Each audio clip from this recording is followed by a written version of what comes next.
مشاهده میکنید که این تصاویر از درگیری ها در تهران هستش. منابع خبری از بروز درگیری در یکی از میدانهای شمال شهر تهران بین پلیس و همینطور حامیان میرحسین موسوی خبر داده بودند، کسانی که به نتایج اعلام شده توسط وزارت کشور اعتراض دارند.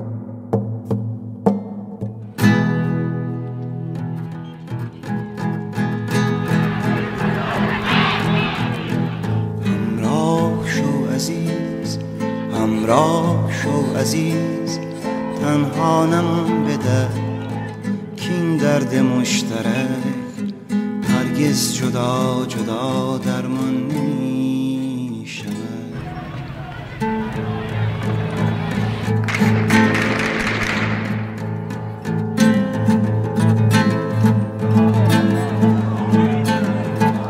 همراه شو عزیز، همراه شو عزیز، تنها نمان بده کین درد مشترک هرگز جدا جدا درمان نمی شود.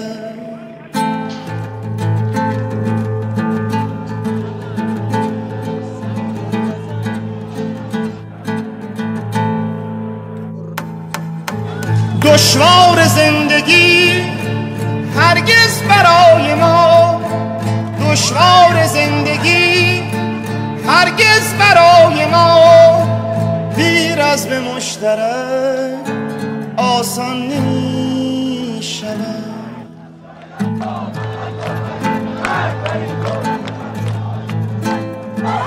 تنها نمان به در، همراه شو عزیز، همراه شو، همراه شو، همراه شو عزیز، همراه شو عزیز، تنها نمان بده کین درد مشترک هرگز جدا جدا درمان نمی شود.